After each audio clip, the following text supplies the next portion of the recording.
Praise the lord. Yeshu सहाय। आज का विषय हमारा धर्मी जन की आशीष। आज का विषय हमारा धर्मी जन की आशीष। भजन संहिता 92 का 12 से यदि हम आगे देखें, वहां यो लिखता है, धर्मी जन खजूर के पेड़ के समान फूले फलेंगे और लबानोन के देवदार के समान बढ़ेंगे। मैं फिर से पढ़ूंगी। धर्मी जन खजूर के पेड़ के समान फूले फलेंगे और लबानोन के देवदार के समान बढ़ेंगे।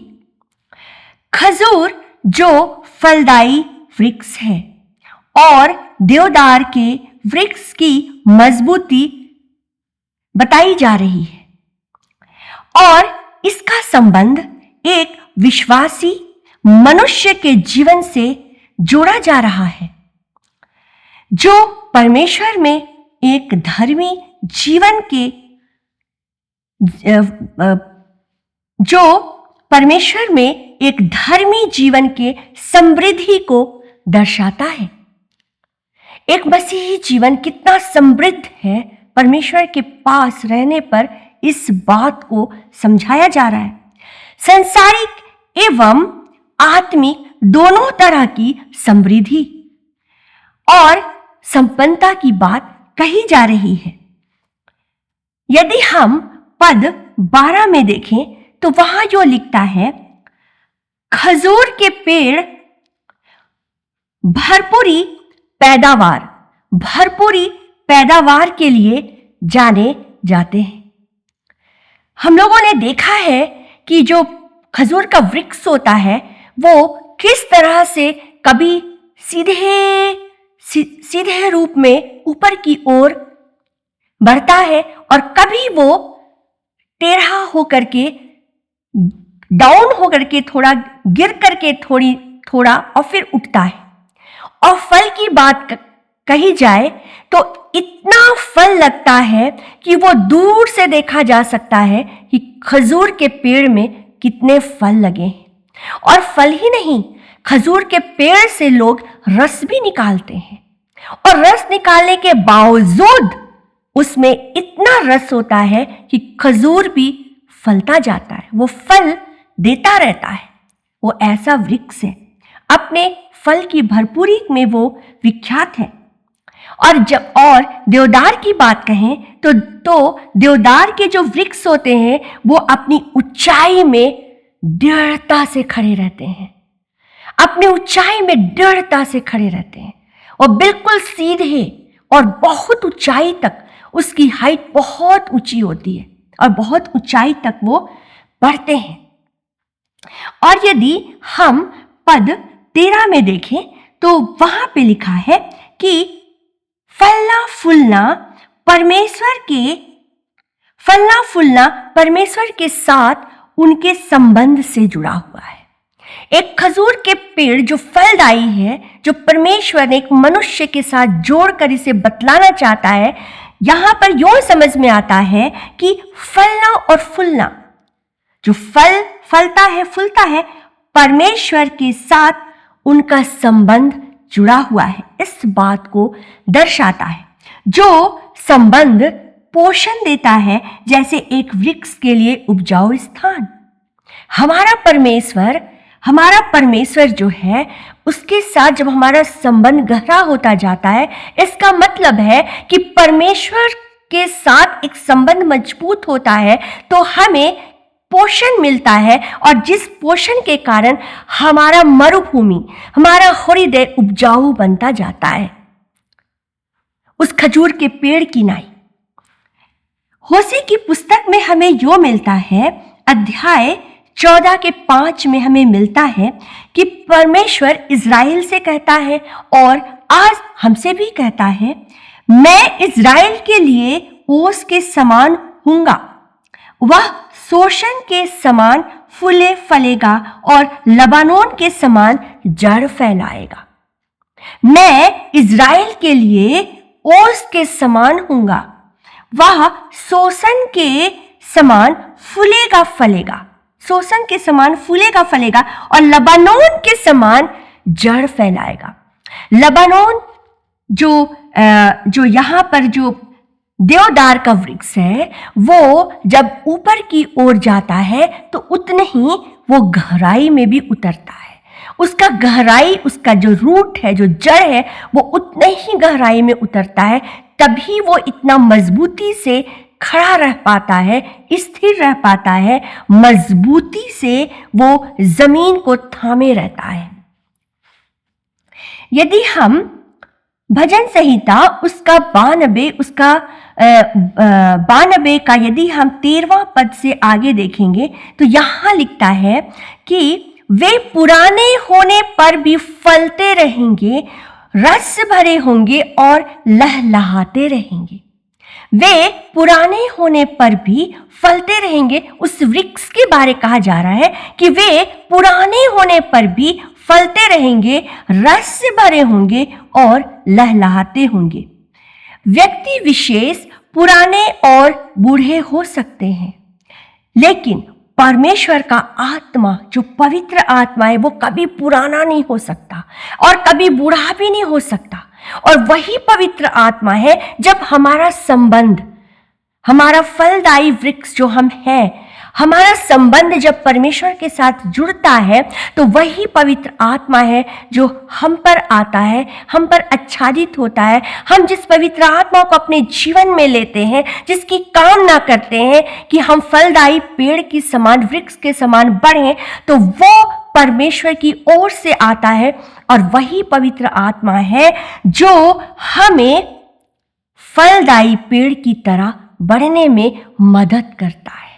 वही हमारे जीवन में उन बातों को, जिन बातों को हमारे जीवन में आज परमेश्वर देखना चाहता है, उन बातों को पवित्र आत्मा है जो उजागर करता है, जो वचन की गहराई को हमारे जीवन में लेकर आता है, ताकि हम और फले फूलें, हम और फले फूलें। और यहाँ लिखता है कि वे पुराने होने पर भी फलते रहेंगे, रस भरे होंगे और लहलाते रहेंगे। मतलब कि युवा अवस्था में तो फलेगा फूलेगा। अगर हम खजूर के पेड़ को देखें, जिसके बारे में यहाँ लिखा हुआ है और जिसके बारे में हम देख रहे हैं कि वो एक ऐसा पेड़ है जो पुराना होने के बावजूद वो फल देता रहता है। वो जितना भी पुराना हो जाए लेकिन उसमें फलता रहता है। युवा अवस्था से जब वो फलता है वो बुढ़ापे तक फलता है। और जो मसीही वर्ग है, जो विश्वासी लोग हैं, जब वो परमेश्वर की संगति में बने रहते हैं तो वे युवा अवस्था से लेकर, युवा अवस्था कहने का मतलब है जिस दिन, जिस समय हमने परमेश्वर को जाना, क्योंकि पवित्र आत्मा, हमारा आत्मा कभी भी बूढ़ा नहीं होता। भले हमारा उम्र, शारीरिक उम्र कितनी भी हो जाए, जितनी भी हो जाए, लेकिन हमारा आत्मा कभी बूढ़ा नहीं होता। उसी तरह युवा अवस्था से लेकर बुढ़ापे तक वो फल देता है। उसमें फल फलेंगे, उसमें फल देने की क्षमता होगी। हमें बुढ़ापे में भी क्षमता रहेगी कि हम अपने परमेश्वर के विषय में बातें करें, हम अपने परमेश्वर के विषय में लोगों को बतलाएं, अपने लोगों को जो आज व्याकुल है, चिंतित है, परेशान है, हम ऐसे फलदायी बने कि हम फल लाएं, उन्हें वचनों के बारे बताएं और उन्हें खड़ा करें। हम ऐसा फल लाने वाले हों और हमें फल दिखाई दे, हमें वो आनंद, हमें वो शांति, हमें वो फल। बहुत सारे फल हैं वचन में, यदि हम देखें हमारे स्वभाव के फल, हमारे हर एक रहन सहन के फल, बहुत तरह के फल, हमें जीविका का फल, बहुत तरह के फल हैं जो हमारे बुढ़ापे तक हम उसे, वो फल हम, वो फलवंत हमें दिखाई देगी, हम वो फल देने की क्षमता हमें रहेगी। और वैसे लोगों का आत्मिक जीवन ताजगी से भरा होता है। वैसे लोगों का आत्मिक जीवन ताजगी और फलदायी होगा, चाहे वो जितनी भी उम्र की दहलीज पे पहुंच जाए, लेकिन वे हमेशा परमेश्वर में ताजगी। ऐसा नहीं कि बुढ़ापा आ गया, शारीरिक बुढ़ापा आ गया तो वचन में कमजोर हो गए। वचन बोलने में, वचन पढ़ने में, वचन अध्ययन करने में, प्रार्थना करने में वे असफल होने लगे। नहीं मेरे प्रियो, वचन की ताजगी तब भी बनी रहेगी, चाहे वो कितनी भी बुढ़ापे की दहलीज पे पहुंच जाए। यहां वचन कहता है कि पुराने होने पर भी फलते रहेंगे। किसके बारे कह रहा? अगर ये वृक्ष के बारे केवल कह रहा है तो ये तो फिर हमारे लिए फालतू की बातें हैं। वो वृक्ष की बातें कह रहा है हमें समझाने के लिए। वो हमें और वृक्ष के बीच में कंपेयर कर रहा है कि हम भी वैसे ही फलवंत बनने वाले पेड़ हैं, उसी जो खजूर की पेड़ के समान हम भी हैं। लोग अपने विश्वास के कारण बहुत कुछ पा सकते हैं। बहुत सारे लोग अपने विश्वास के कारण, अपने मांगने के कारण, क्योंकि परमेश्वर तो न्यायी है, वो तो अपने मांगने वाले को देता ही है। तो आज विश्वासी लोग अपने विश्वास के कारण बहुत कुछ पा सकते हैं, लेकिन वो हमेशा आशीष ही होता है, ऐसा कहना शायद हमारे लिए सटीक ना हो कि हर वो आशीष जो उन्हें मिलती है वो हमेशा आशीष ही होता है, ये कहना कठिन है। हो सकता है कि सब प्राप्ति के बाद भी उनके हृदय में प्रसन्नता और आनंद झलकता नहीं है, उसकी झलक नहीं होती। वे भीतर भीतर उदास होते हैं। उनके अंदर जो शांति होनी चाहिए वो उनके हृदय में नहीं पाया जाता है। परमेश्वर द्वारा जो दी गई आत्मिक स्वर्गीय आशीषें एक मसीही के जीवन के लिए बड़ा ही महत्व रखती है। परमेश्वर के द्वारा दी गई स्वर्गीय आशीषें, आत्मिक आशीषें एक मसीही जीवन के लिए बड़ा ही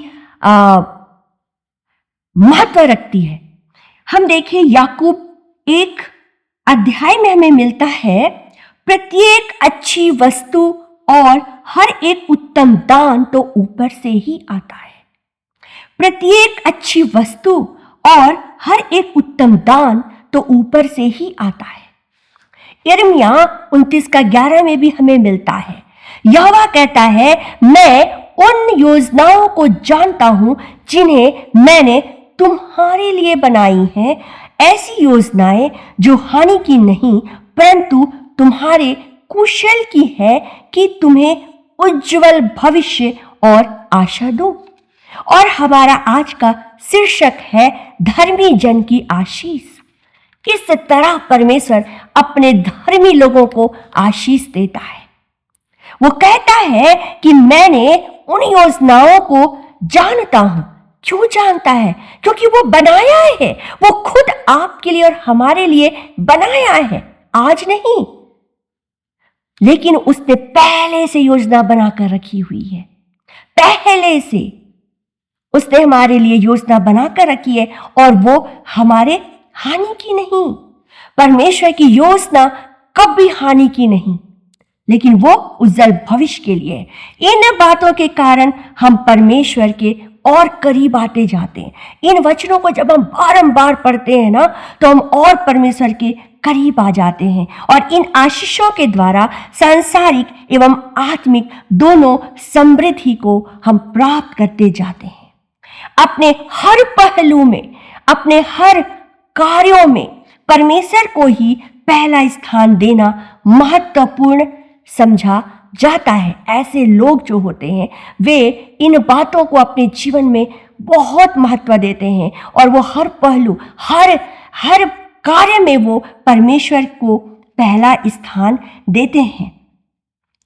और जब हम परमेश्वर को अपने जीवन में पहला स्थान देते हैं, महत्व को हम रखते हैं, परमेश्वर की उपस्थिति के महत्व को जब समझते हैं, तो ये आशीषें जो परमेश्वर की ओर से हमें मिलती है, जो आशीषें जो हमें मिलती है, वो हमें सुरक्षा और मार्गदर्शन हमें देती है। उत्पत्ति 1:22 में हमें मिलता है कि पहली घटना है जब परमेश्वर ने समुद्री जीवों और पक्षियों को फलने फूलने की आशीष दी। केवल समुद्री जीवों और पक्षियों को ही वो परमेश्वर ने आशीष नहीं दी, लेकिन उत्पत्ति 1:28 में हमें मिलता है कि आदम और हवा को भी सृष्टि के ऊपर प्रभुत्व करने की आशीष दी, सृष्टि के ऊपर अधिकार दिया। और सृष्टि के ऊपर अधिकार देकर परमेश्वर ने उन्हें आशीष दिया।